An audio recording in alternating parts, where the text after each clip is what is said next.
العزة والبقاء والصلاة والسلام على من لا نبي بعده.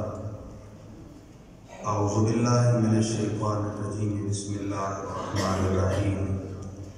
لقد كان لكم في رسول الله أسوة حسنة. صدق الله العظيم وصدق رسوله النبي الكريم الأمين.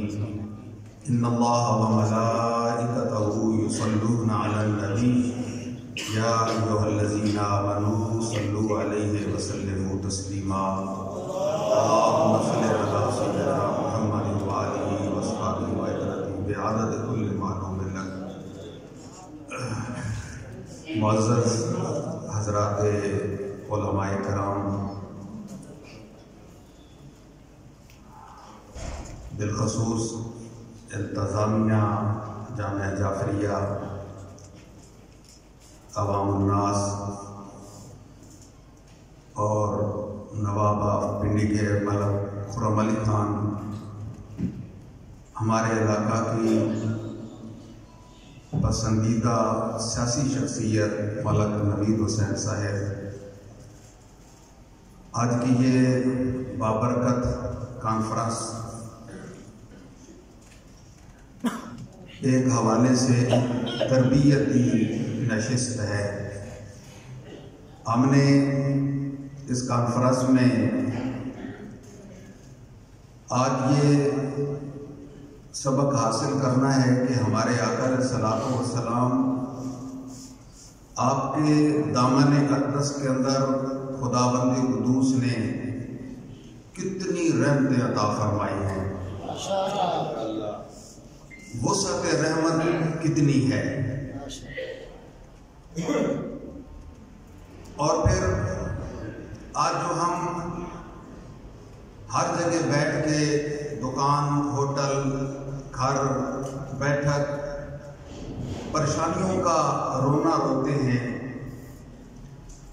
میں بلا مبالغہ یہ عرض کرنا چاہتا ہوں کہ نبی پاک علیہ الصلوۃ والسلام کی جو سیرت اقدس ہے، حضور نبی آخر الزمان صلی اللہ علیہ وآلہ وبارک وسلم نے جو ہمیں اسوہ عنایت فرمایا ہے، اس کے اندر کوئی پریشانی نہیں ہے. پریشانی کے اندر ہم مبتلا اس واسطے ہوئے ہیں کہ ہم نے سنت کو چھوڑ کے، اسوہ رسول کو چھوڑ کے رسومات کو فالو کرنا شروع کر دیا ہے. وہ رسومات تھا خوشی کے موقع پر ہوں یا غمی کے موقع پر ہوں، جب تک آپ رسومات سے نکل کر اسوہ رسول نہیں اپنائیں گے، پریشانیوں سے کوئی بندہ نکل نہیں سکتا. ہمارے آقا علیہ الصلوۃ والسلام، آپ دیکھیے کہ اللہ کریم نے ہمارے حضور کے دامن میں کتنی وسعت عطا فرمائی ہے کہ جب تفسیر بیان کے اندر آتا ہے کہ جب اللہ کریم نے نبی کریم علیہ الصلوۃ والسلام کے وجود اقدس کو بنانے کا آغاز فرمایا تو سب سے پہلے سر اقدس بنایا. کس چیز سے بنایا؟ مالک نے اپنے کارخانہ قدرت کے اندر جتنی برکتیں بنائی ہیں، سوا تمام برکات کو اکٹھا کر کے ہمارے آقا کا صرف سر مبارک بنایا.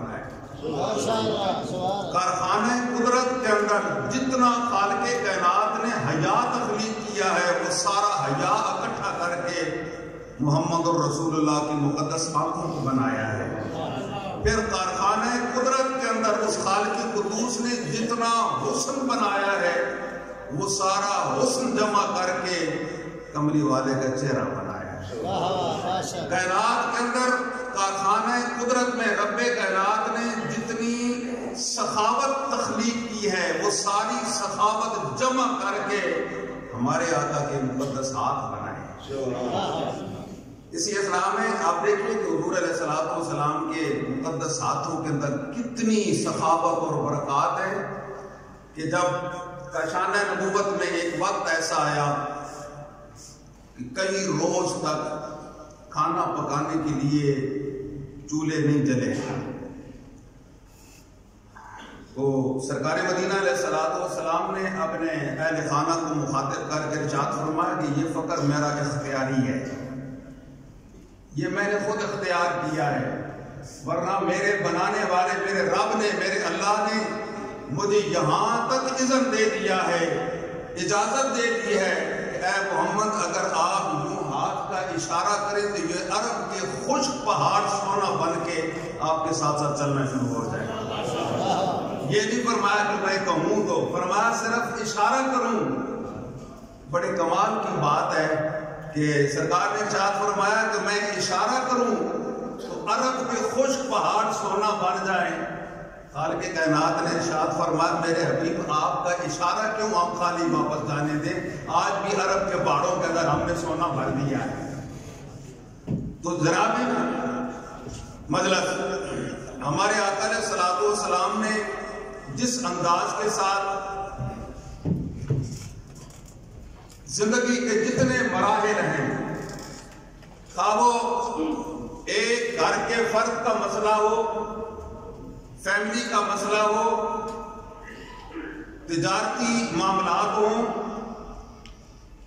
سفر کا موڑ ہو، سیاست ہو، ہر موقع پر اور ہر انداز میں ہر پہلو پر نبی پاک علیہ الصلوۃ والسلام نے وافر مقدار میں روشنی عطا فرمائی ہے.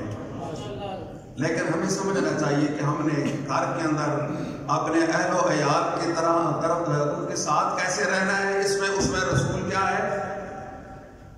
اگر ہم اسوہ رسول چھوڑ کے سنت پیغمبر چھوڑ کے کوئی اور طریقہ اپنائیں گے تو پریشانیاں تو پھر آئیں گی نا. اگر ہم تجارت کے معاملے میں نبی کریم علیہ الصلوۃ والسلام کا بتایا ہوا اصول چھوڑ کے کسی اور کا اصول اپنائیں گے تو پریشانیاں تو آئیں گی. میرا مطلب بات یہ ہے کہ اگر آج کا مسلمان ان تمام قسم کی پریشانیوں سے نکلنا چاہتا ہے، یہ چند روزہ زندگی سکون سے گزارنا چاہتا ہے، تو واحد ایک طریقہ ہے، وہ اسوہ رسول ہے. اللہ رب العالمین آپ تمام حضرات کا سننا اور آپ کے خلوص کی وجہ سے میرا کچھ عرض کرنا اللہ پاک قبول فرمائے. اللہ کریم بانیان جامعہ کے اس ذوق کے اندر اور برکات عطا فرمائے.